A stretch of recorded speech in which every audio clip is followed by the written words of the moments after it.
మెరిసే తెల్లని చర్మం కోసం Japanese glutathione fruits flowers extract తో చేసిన ప్రిస్మాస్ గ్లూటా రోసా సోప్. ప్రముఖ కార్డియాలజిస్ట్ డాక్టర్ మువ్వా శ్రీనివాస్ గారు, అలానే గైనకాలజిస్ట్ డాక్టర్ మువ్వా మాధురి గారు. నమస్తే అండి. నమస్తే మాధురి గారు. నమస్తే అండి మాధురి గారు. మనము మామ్స్ హెల్త్ అని ఒక కొత్త కాన్సెప్ట్ని తీసుకొచ్చామండి. ఎందుకంటే ఇంట్లో ఉండే స్త్రీలు వాళ్ళ ఆరోగ్యం గురించి పట్టించుకోరు. జనరల్గా కుటుంబ సభ్యుల గురించో పిల్లల గురించో ఆలోచిస్తూ ఉంటారు. కానీ ఎవరైతే ఆ కుటుంబంలో ఉండే స్త్రీ ఆరోగ్యంగా ఉందంటే టోటల్ ఫ్యామిలీ అంతా ఆరోగ్యంగా ఉన్నట్లే. I agree with you. Yes.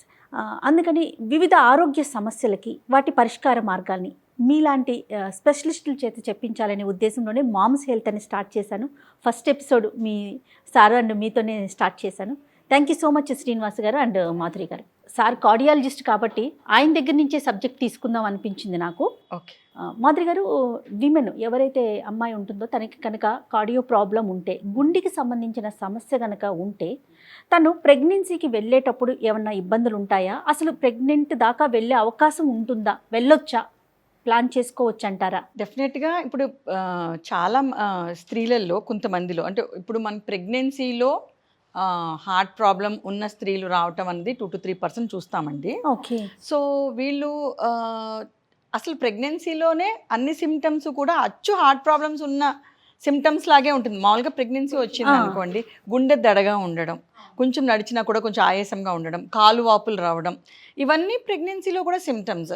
Same symptoms గుండె వ్యాధి ఉన్న వాళ్ళకు కూడా వస్తుంది. సో డిఫరెన్షియేట్ చేయడం చాలా కష్టం.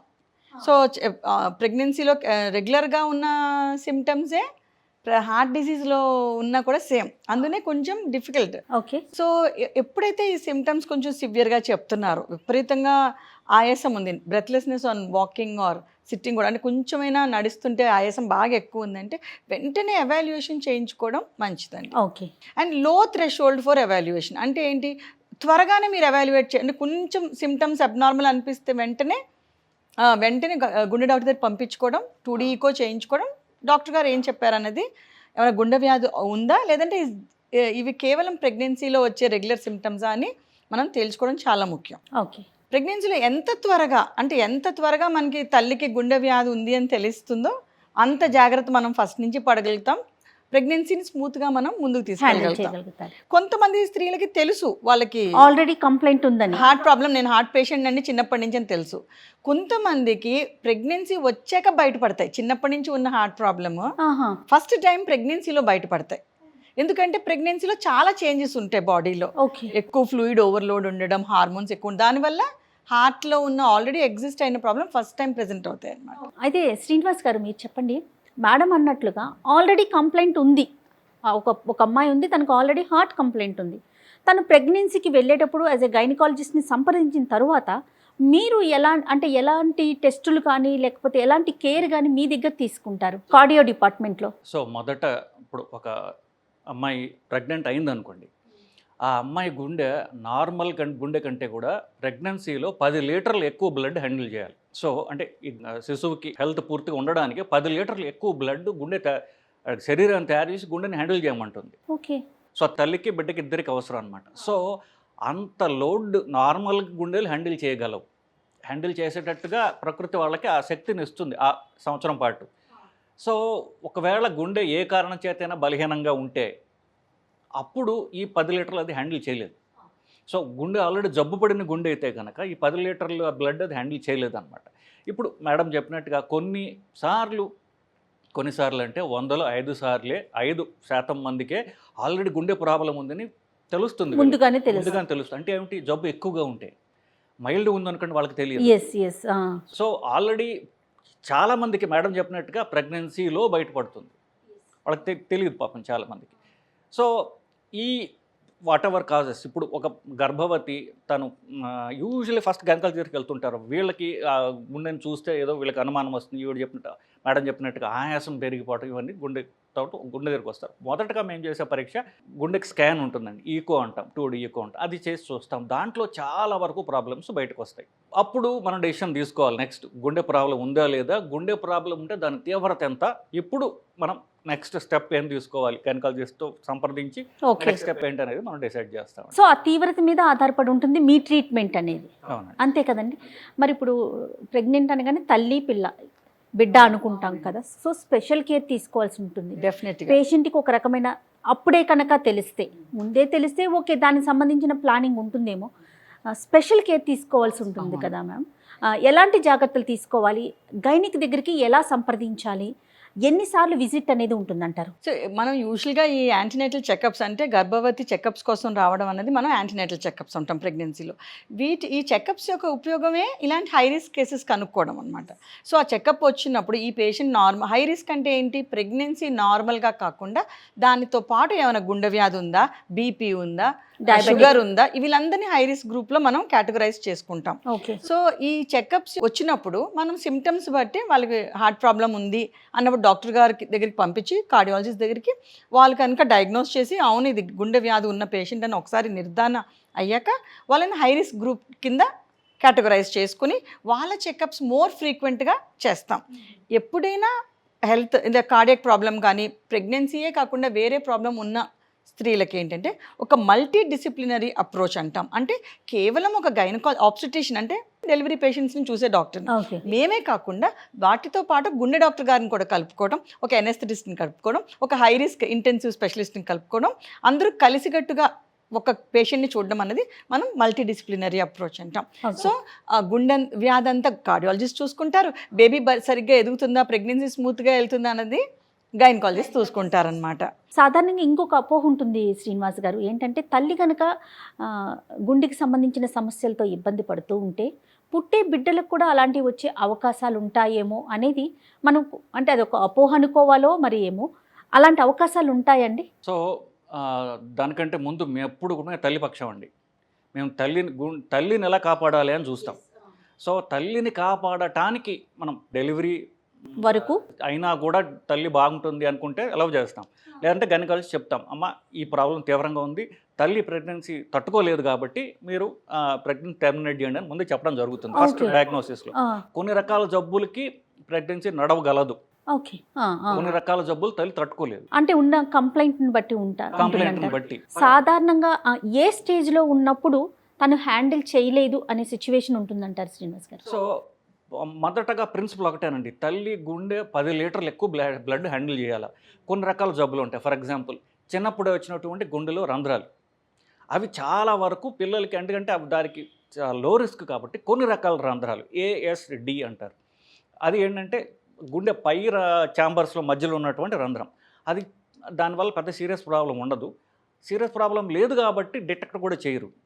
సో ప్రెగ్నెన్సీలో పట్టుకోవచ్చు. అప్పుడేం చెప్తాం, ఇది చాలా మైల్డ్ ప్రాబ్లం, దీనికి ప్రెగ్నెన్సీ ప్రాబ్లం లేదు, ప్రెగ్నెన్సీ కంటిన్యూ చేసుకోవచ్చు. మన భారతదేశంలో పెళ్ళిళ్ళు ఇప్పటికీ కూడా రూరల్ తెలంగాణలో కానివ్వండి, మనకు చాలా వరకు సౌత్ ఇండియా అంతలో 18-19 ఏళ్ళకి చేసేస్తుంటారు పల్లెటూళ్ళల్లో. అర్బన్ ఏరియాస్లో కొంచెం లేట్ మ్యారేజ్ జరుగుతున్నాయి. అవునండి. చాలా వరకు వాల్వ్ ప్రాబ్లమ్స్ ఆ వయసులో మొదలవుతాయి. సో లేట్ ప్రెగ్నెన్సీస్తో ప్రాబ్లం రాకపోవచ్చు, కానీ ఎర్లీగా వాల్వ్ ప్రాబ్లం ఉన్నప్పుడు కూడా పర్వాలేదు, వాళ్ళని మీరు ప్రెగ్నెంట్ చేయొచ్చు. కొన్ని రకాల ప్రాబ్లమ్స్కి ప్రెగ్నెన్సీ అనేది పూర్తిగా నిషేధం. అవేంటంటే ఊపిరితిత్తుల్లో బీపీ ఎక్కువ ఉండడం, అవి యంగ్ లేడీస్లో చాలా కామన్. అది ఊపిరితిత్తుల్లో అధికంగా బీపీ ఉండడం, లేకపోతే పుట్టుకతోటే చెడు రక్తం మంచి రక్తం కలిసిపోవడం, దాన్ని సైనోటిక్ హార్ట్ డిసీజ్ అంటారు. అంటే వేళ్ళు నల్లగా ఉంటాయి, పెదములు ముక్కు ఇవన్నీ కొంచెం నల్లగా ఉంటాయి. సో చెడు రక్తం శరీరంలో అధికంగా ఉంది అని. లేదా ఫస్ట్ ప్రెగ్నెన్సీ తర్వాత గుండె బలహీనపడటం, అది సెకండ్ ప్రెగ్నెన్సీకి ఏమవుతుందంటే ఫస్ట్ టైం అట్లాగా వాళ్ళు బతికి బయటపడవచ్చు. రెండో ప్రెగ్నెన్సీ కనుక మళ్ళీ వస్తే తల్లి తట్టుకోలేదు. సో అప్పుడు చెప్తాం, ఫస్ట్ టైము అట్లాగా తల్లి బయటపడింది కాబట్టి రెండో ప్రెగ్నెన్సీ ఖచ్చితంగా వద్దు. ఇన్ఫ్యాక్ట్ మీరు లూప్ వేయించుకోవడమో లేకపోతే పిల్లలు కుట్టకుండా ఆపరేషన్ చేయించుకోవడం చెప్తాం. 90% మంది వినరు, అదే వేరే విషయం కంటే. సో కొన్ని రకాలు ఊపిరితిత్తుల్లో అధికంగా బీపీ ఉండడం, చెడు రక్తం ఎక్కువగా ఉండడం, సైనోటిక్ హార్ట్ డిసీజ్ అంటారు. మూడోది ఫస్ట్ ప్రెగ్నెన్సీ తర్వాత గుండె బలహీన పడిపోవటం, అది రికవర్ కాదనుకోండి. ఈ కేటగిరీస్లో వాళ్ళకి అసలు ప్రెగ్నెన్సీయే వద్దు అని డిటెక్ట్ అయిన ఇమీడియట్గా గైనకాలజిస్ట్ చెప్తా, అమ్మ ఇది అసలు ప్రెగ్నెన్సీ తల్లి తట్టుకునే పరిస్థితి లేదు, సో బిడ్డను టెర్మినేట్ చేసి తల్లిని కాపాడుకోవాలి. తల్లి ప్రాణం ఇంపార్టెంట్. తల్లి ప్రాణం ఇంపార్టెంట్. మాకు వీళ్ళు డెలివరీ ఎలా చేయొచ్చు అని వీళ్ళు చూస్తుంటారు. రైట్. బేసికల్గా ఇప్పుడు ఎవరిని సేవ్ చేయటం అనేది టాపిక్ అసలు ఉండదండి. At any point of time mother is the main thing. Any doctor will only mother is the patient, everything else comes next. మదర్ని లైఫ్ని రిస్క్లో పెట్టి బేబీని కాపాడడం అన్న సిచ్యువేషన్ అసలు ఎప్పుడు ఉండదు, ఎక్కడ ఉండదు. ఎక్కడ ఉండదు.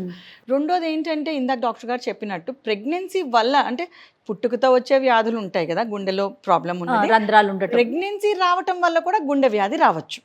ప్రెగ్నెన్సీ వల్ల కూడా ప్రెగ్నెన్సీ ఇండ్యూస్ హార్ట్ డిసీజ్ అంటారు దాన్ని, పెరిపాటం కార్డియోమయోపతి అంటాం. అది ప్రెగ్నెన్సీ వల్లనే వస్తుంది, మామూలుగా ప్రెగ్నెంట్ కాకపోతే రాదు వాళ్ళకి. ఆఫ్టర్ డెలివరీ అది తగ్గిపోతుందండి. అదే అది ఎప్పుడు వస్తుందంటే లేట్ ప్రెగ్నెన్సీలో, అంటే డెలివరీకి ఒక 5-6 వారాల ముందు, 5-6 వారాల తర్వాత. అది ఫస్ట్, అది ఓన్లీ హార్ట్ ఎఫెక్ట్ అయ్యేది ప్రెగ్నెన్సీ వల్లనే. దాని సిమ్టమ్స్ ఏ విధంగా ఉంటాయి?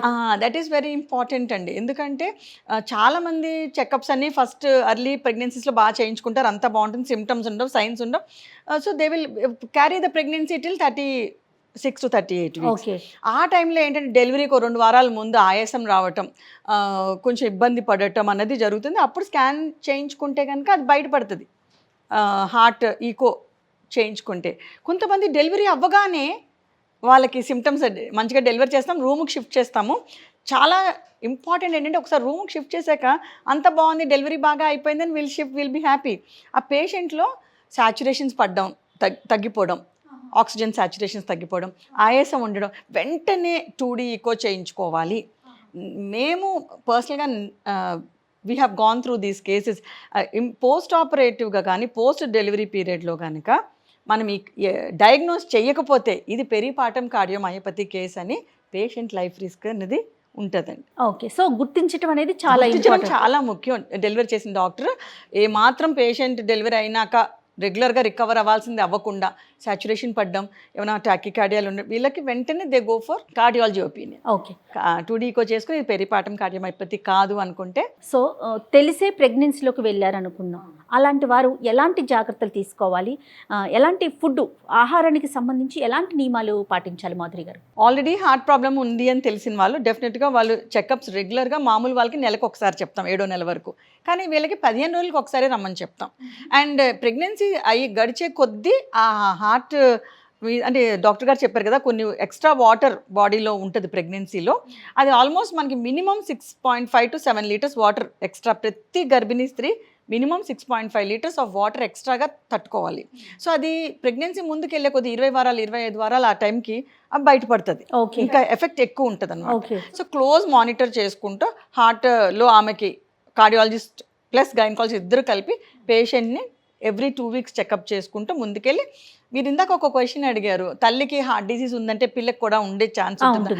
కొంచెం ఛాన్స్ పెరుగుతుందండి. మామూలు స్త్రీల కంటా కూడా హార్ట్ డిసీజ్ ఉన్న స్త్రీలలో వాళ్ళ బిడ్డలో కూడా హార్ట్ డిసీజ్ ఉండే ప్రాబ్లం కొంచెం అధికం మామూలు స్త్రీలకు కంపేర్ చేస్తే.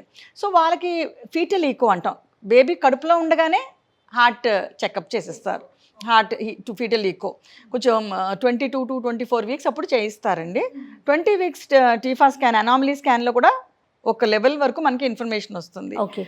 ఇంకా క్లియర్గా పర్ఫెక్ట్గా తెలియాలంటే అరౌండ్ 24 వీక్స్. రైట్, ఏదేమైనా కొంచెం స్పెషల్ కేర్ అయితే స్పెషల్ కేర్ చాలా అవసరం. డెలివరీ టైం దగ్గరికి వచ్చేటప్పుడు డెలివరీ ప్లాన్ ఆఫ్ డెలివరీ, అంటే ఈ అమ్మాయికి నొప్పులు స్పాంటేనియస్గా వస్తే, అంటే ఈ అమ్మాయికి సిజేరియన్ ఇంపార్టెంటా, normal delivery important, normal delivery ఒకవేళ హార్ట్ డిసీజ్ ప్రాబ్లం పెద్దగా ఎక్కువ లేదు అనుకుంటే, ఎందుకంటే యూట్రైన్ నొప్పులు వచ్చినప్పుడు యూట్రైన్ కాంట్రాక్షన్స్లో ఎక్సెస్ బ్లడ్ ప్రతి కాంట్రాక్షన్కి, ప్రతి నొప్పికి ఇంకొంచెం ఎక్స్ట్రా బ్లడ్ హార్ట్ మీద పడుతుందండి. సో ఈ లేబర్, నార్మల్ డెలివరీ యొక్క లేబర్ పెయిన్స్ని కొంతమంది హార్ట్ డిసీజ్ పేషెంట్స్ తట్టుకోలేరు. సో వాళ్ళకి మనం సిజేరియన్ సెక్షన్ చేసుకోవాలి. హార్ట్ ప్రాబ్లం ఉంది కానీ సివియారిటీ ఎక్కువ లేదు, వాళ్ళ లేబర్ పెయిన్స్ తట్టుకోగలరు అనుకున్న కేసెస్ని మనం క్లోజ్ మానిటరింగ్లో పెట్టుకుని నార్మల్ డెలివరీ అలౌ చేస్తాం. ఇవి ఏదైనప్పటికీ కూడా by around 34 weeks we decide we have to have a plan of action ఉండాలి. ఈమెకి ఎలాంటి డెలివరీ ఇంపార్టెంట్ అండ్ ఎక్కడ చేయటం అన్నది చాలా ఇంపార్టెంట్, చాలా ముఖ్యం. లైఫ్ సేవింగ్ ఏంటంటే మీరు ఎక్కడ డెలివర్ అవ్వాలి అన్నది ఇంపార్టెంట్ అండి. ఒక super speciality hospital where cardiologist backup, ఒక ఇంటెన్సివ్ కేర్ స్పెషలిస్ట్ బ్యాకప్ ఉండడం, ఒక ఐసీయూ ఫెసిలిటీ ఉండడం, అలాంటి బ్యాకప్ ఉన్న సెంటర్స్లోనే డెలివర్ అవ్వాలి. చూస్ చేసుకోవటం అనేది చాలా. ఏమైనా ప్రాబ్లం వస్తే మనకి ఇమ్మీడియట్గా అటెండ్ అవ్వాలి. బికాజ్ ప్రాబ్లం వచ్చిన వెంటనే మనం హార్ట్ ప్రాబ్లం వచ్చిన వెంటనే మనం అటెండ్ కాకపోతే we will lose the mother's life. Doctor గారు ఇప్పుడు మాధురి గారు చెప్పినట్లుగా గైనిక్ సంబంధం అంటే ఇది ఒక్కరితో వెళ్ళేది కాదు. హార్ట్ కంప్లైంట్ ఉందంటే ఇద్దరు గైనిక్ అండ్ ఇద్దరు కోఆర్డినేషన్తో వెళ్ళాల్సిన విషయం కదా. ఆ పేషెంట్కి, ప్రెగ్నెంట్ విమెన్కి మీరు ఎలాంటి స్పెషల్ కేర్ చెప్తారండి? సో మనం ప్రెగ్నెన్సీలో వెళ్ళే ముందు మనిద్దరం కలిసి ఒక వీడియో చేశామండి. అవును. అసలు మా పెళ్ళి అనుకునేటప్పుడే అవతల పార్టీ వాళ్ళు తెలుసుకోవాల్సినటువంటి నిజాలు ఏంటి. ఎవరికైతే ఈ ఊపిరితిత్తుల్లో బీపీ అధికంగా ఉంటుందో అది పెళ్లి కంటే ముందే మొదలవుతుంది. చాలా వయసులో, కొంచెం యుక్త వయసులో ఉన్నటువంటి ఆడవాళ్ళ ప్రాబ్లం స్టార్ట్ అవుతుంది. బేసికలీ వాళ్ళకి తెలియదు, ట్రీట్మెంట్ తెలియదు అనేటటువంటి అవకాశం ఉండదు. ఎందుకంటే ఎంత ఆయాసం వస్తుందంటే వాళ్ళు డాక్టర్ చూపించుకోవాలి. తర్వాత ఈ పుట్టుకతోటి వచ్చినటువంటి గుండెల కాంప్లెక్స్ జబ్బులు ఉన్నప్పుడు చెడు రక్తం మంచి రక్తం కలిసిపోతున్నప్పుడు కూడా చిన్నప్పుడే తెలుస్తుంది వాళ్ళకి. సో ఇట్లాంటివి అసలు అంటే ఒకవేళ కనుక మనకు ముందే తెలిసినట్లయితే పెళ్ళి అవాయిడ్ చేయడం బెటర్. మనకు తెలిస్తే మన పాపకు కూడా ఎందుకు, దీనివల్ల పాపకి మనం బేబీకి ఇబ్బంది కదా. బేబీ కాదు అంటే పాప అంటే వాట్ ఐ మీన్ పెళ్లి కాని తల్లి ఆ అమ్మాయి పెళ్లి చేస్తే ఈ అమ్మాయిది ప్రాణం రిస్క్లో పెడుతున్నాము అన్నప్పుడు పెళ్ళే చేయకూడదు. ఓకే. ఇన్ఫాక్ట్ చాలాసార్లు చెప్తాను. ఇంకొక మూడో అంశం ఏంటంటే మొదటిసారి ప్రెగ్నెన్సీ వచ్చిన తర్వాత ప్రెగ్నెన్సీ అటు ఇటుగా ప్రెగ్నెన్సీకి 2 వారాల ముందు 6 నెలల తర్వాత ఒక్కొక్కసారి సడన్గా కనుక ఆయాసం పెరిగిపోతే ప్రెగ్నెన్సీ వల్ల గుండె బలహీనపడటం అనేది జరుగుతూ ఉంటుంది. ఇందాక మేడం దాని గురించి చాలాసార్లు మాట్లాడారు అది. సో అది ప్రెగ్నెన్సీ వల్ల గుండె బలహీనపడితే ఊపిరితిత్తులో నీరు పడుతుంది, దానివల్ల ఆయాసం వస్తుంది. సో ప్రెగ్నెన్సీ అయిన తర్వాత ఒకట్లాగా మనం కాపాడటానికి డెలివరీ చేపిస్తాం. చేయించిన తర్వాత 6 నెలల దాకా రిస్క్ ఉండొచ్చు. అంటే డెలివరీ అయిపోయింది, తర్వాత గుండె వీక్ అవ్వచ్చు. ఒక్కసారి ఎట్లా కాపాడాము, రెండోసారి గనక మళ్ళీ ఈ అమ్మాయి ప్రెగ్నెంట్ అయితే ఈసారి రికవర్ అవడం అనేది చాలా చాలా కష్టం. ఓకే. సో వాళ్ళకు కూడా చాలాసార్లు చెప్తాం, అమ్మ రెండో డెలివరీ అవాయిడ్ చేయండి అని చెప్పి. నేను చెప్పిన ఇంతకుముందు 2 సినారియోస్లో కూడా చాలామంది మాట వినరు. ఈ పిల్ల చేతిలో ఎంత ఉంటో మనకు తెలియదు, డెసిషన్ మేకింగ్. సో వాళ్ళ అత్తవారు కానివ్వండి, భర్త కానివ్వండి, దీనివల్ల వాళ్ళ ప్రాణాల వల్ల రిస్క్లో పెట్టుకుంటూ ఉండడం జరుగుతూ ఉంటుంది బేసికలీ. సో ఎక్కడ ప్రెగ్నెన్సీ రాకూడదు అనేటటువంటి దాంట్లో కొంచెం ఆడపిల్ల కానివ్వండి, వాళ్ళ తల్లిదండ్రులు కానీ కొంచెం ఫామ్గా ఉండటం అనేది మాకు అవసరం. అది ఒకసారి చెప్పడం బెటర్. మళ్ళీ ఎందువల్ల అంటే వాళ్ళు తెలియాలి కాబట్టి ఊపిరితిత్తుల్లో బీపీ అధికంగా ఉండటం, రక్తంలో చెడు రక్తం ఎక్కువగా ఉండటం, ఫస్ట్ ప్రెగ్నెన్సీలో గుండె బలహీనపడటం, ఈ 3 ప్రాబ్లమ్స్ ఉన్నప్పుడు ప్రెగ్నెన్సీకి వెళ్ళకపోవడం అనేది చాలా చాలా మంచిది. అంటే ఎందుకంటే తల్లి ప్రాణాన్ని మనం రిస్క్లో పెడుతున్నాం కాబట్టి. రైట్. వాల్వ్ ఆపరేషన్ అయిన వాళ్ళు కానివ్వండి, గుండె వాల్వ్ ప్రాబ్లమ్స్ ఉన్నవాళ్ళు, గుండెలో రంధ్రాలు ఉన్నవాళ్ళు, వీళ్ళకి ఏంటంటే ప్రెగ్నెన్సీకి వెళ్ళినా పర్వాలేదు. బేసికలీ ఒకటిగా మేనేజ్ చేస్తాం. బట్ స్టిల్ తర్వాత ప్రెగ్నెన్సీస్ అవాయిడ్ చేసుకుంటే మంచిది వాళ్ళకి. అందుకనే వాళ్ళకి కాంట్రసెప్షన్ అడ్వైస్ అనేది చాలా క్లియర్గా ఇవ్వాలండి. అమ్మ నీకు ఇప్పుడు పెరిపాటం కార్డియోమైపతి వచ్చింది, ప్రెగ్నెన్సీ వల్ల నీ హార్ట్ తట్టుకోలేదు, ప్రెగ్నెన్సీ వల్ల వచ్చింది పెరిపాటం కార్డియోమైపతి అని. సో వాళ్ళకి కంపల్సరీ డాక్టర్ గారు చెప్పాలి, పిల్లలు పుట్టకుండా ఏ కాంట్రసెప్షన్ అయినా, ఇంట్రాయూటరైన్ కాంప్రెసివ్ డివైస్ కానీ, సిజేరియన్ అయితే అదే టైంలో ట్యూబెక్టమీ చేంజ్ చేసుకోవడం కానీ, అది చాలా ముఖ్యం అండి. ఎంత చెప్పినప్పటికీ కూడా వాళ్ళు మళ్ళీ నెక్స్ట్ టైం ప్రెగ్నెంట్ అయ్యి they land up in the same problem. ఏదేమైనా కార్డియో ప్రాబ్లం ఉంది అని ముందు తెలిసినా లేకపోతే తర్వాత తెలిసిన స్పెషల్ కేర్ తీసుకోవటం. దాంతోపాటు మేడం ఒక వ్యాలిడ్ పాయింట్ చెప్పారండి, డెలివరీకి సంబంధించి డెలివరీకి వెళ్తున్నామంటే ఎలాంటి క్లినిక్కి వెళ్తున్నాము, అక్కడ ఎలాంటి ఫెసిలిటీస్ ఉన్నాయి అనేది 200% ఆలోచించాల్సిన. సో అప్పుడు తల్లి పిల్ల ఇద్దరు సేఫ్గా సేఫ్ ఉంటాయి. కొన్ని ప్రెగ్నెన్సీస్ మనం క్లియర్గా చెప్తాం. మీకు ఇందాక డాక్టర్ గారు చెప్పారు కదా, పల్మనరీ ఆర్టరీల్ హైపర్టెన్షన్, అయార్టిక్ స్టెనోసిస్లు, ఇలా సైనోటిక్ హార్ట్ డిసీజ్ ఉన్న వాళ్ళు డెఫినెట్గా ప్రెగ్నెన్సీ అసలు తట్టుకోలేరు 1% కూడా. సో ఎంత అర్లీగా తెలిస్తే అంత అర్లీగా టర్మినేషన్, బికాస్ టర్మినేషన్స్ అనేది మనం అర్లీగానే సేఫ్, బిఫోర్ 3 months చేసుకుంటేనే సేఫ్గా ఉంటుంది. ఎంత ఎమోషనల్ సెంటిమెంట్ అయినప్పటికీ అంటే తల్లి కావడం అనేది ప్రతి స్త్రీ యొక్క కళ కదా. నువ్వు అస్సలు ప్రెగ్నెన్సీ తట్టుకోలేవు అని చెప్పిన తెలియడం అండ్ వాళ్ళకి కాంట్రసెప్షన్ ఇవ్వడం, ప్రెగ్నెన్సీ వల్ల తల్లి ప్రాణమే నష్టం అవుతున్నప్పుడు తల్లిని కాపాడడం అనేది బాధ్యత అండి. రైట్ అండి. Thank you so much Madhuri గారు అండ్ శ్రీనివాస్ గారు. అయితే ఈరోజు మనం తల్లి గురించి మాట్లాడుకున్నాం. వీలు వెంబడి పిల్లల్లో అంటే డెలివరీ అయిన వెంటనే మనం బర్న్ బేబీస్లో కూడా హార్ట్ కంప్లైంట్స్ చూస్తాం. వీలు వెంబడి ఆ వీడియోని కూడా ఒకటి మనం ప్రెజెంట్ చేద్దామండి. Thank you so much. నమస్తే. సుమన్ టీవీలో మీ పర్సనల్ అండ్ బిజినెస్ ప్రమోషన్స్ కోసం కింది నెంబర్కి కాంటాక్ట్ చేయండి.